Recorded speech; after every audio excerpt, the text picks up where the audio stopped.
Queridos irmãos, queridas irmãs, nesta quarta-feira nós vamos rezar com a parábola que Lucas conta, no capítulo 19, chamada Parábola das 10 Minas. É uma parábola onde Lucas junta, na verdade, duas parábolas.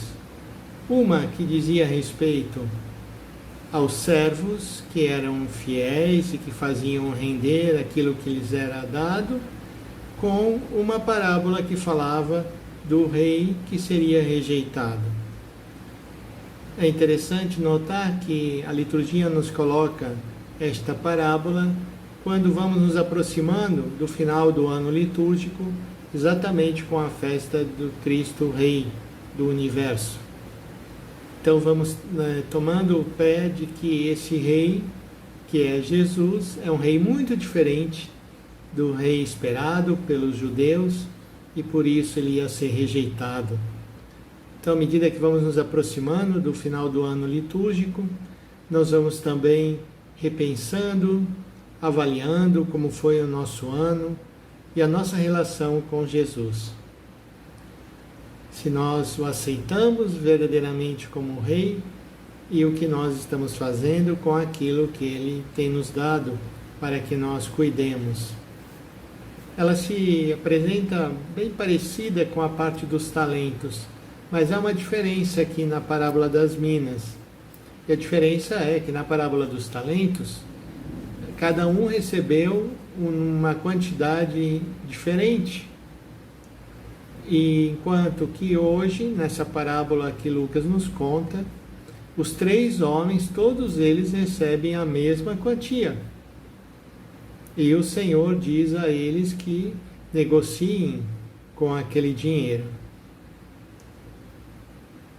E o que acontece é a mesma coisa que aconteceu na parábola dos talentos. Os 2 primeiros negociaram e devolveram ao patrão com juros, aquilo que eles haviam recebido.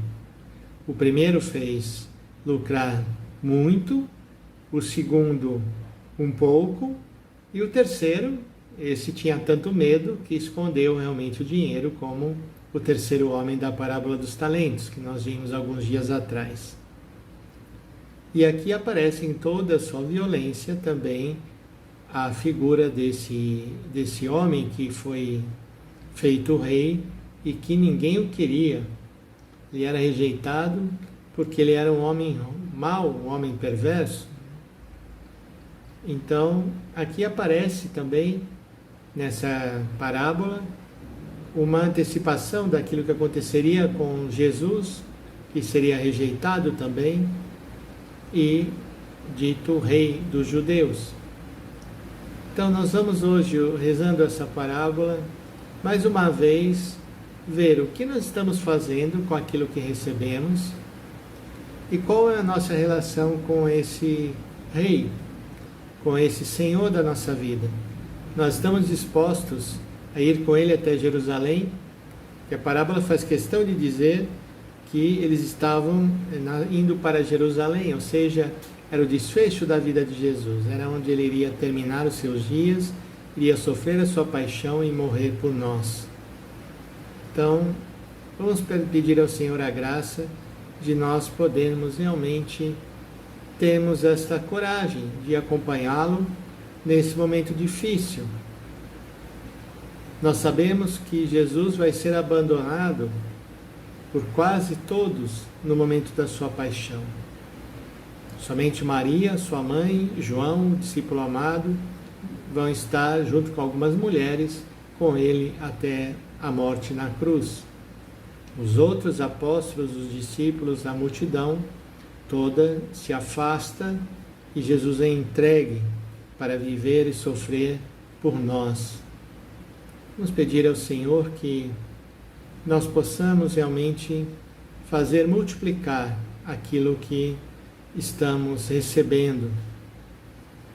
E outro detalhe dessa parábola é quando no final diz assim: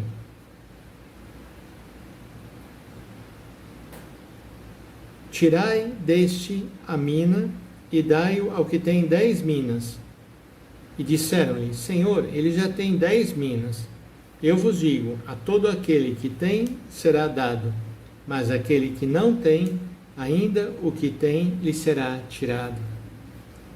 Então aqui, se nós nos recordamos bem, estamos falando de um eco de Lucas 8:18, onde Jesus está falando e pedindo que os seus discípulos prestem atenção e escutem aquilo que ele está dizendo. Naquele momento, Jesus pronuncia esta mesma frase: aquele que tem, lhe será dado ainda mais, e aquele que tem pouco, será tirado aquilo que ele pensa ter, ficará sem nada. Ou seja, se nós não estamos realmente sintonizados em harmonia com Jesus, não adianta, vamos ficar sem nada. Até aquilo que nós pensamos ter, não temos, não serve para nada, porque a nossa vida é fazer frutificar aquilo que recebemos de Deus. Vamos pedir ao Senhor nesse dia que Ele nos abençoe, abençoe as nossas famílias e que nós possamos aceitá-lo, acolhê-lo, também no momento difícil da sua paixão, não rejeitá-lo, como o povo judeu e as autoridades fizeram. O Senhor nos abençoe e nos guarde, que o Senhor derrame sobre nós a sua face e nos dê a sua paz. Em nome do Pai, do Filho e do Espírito Santo. Amém.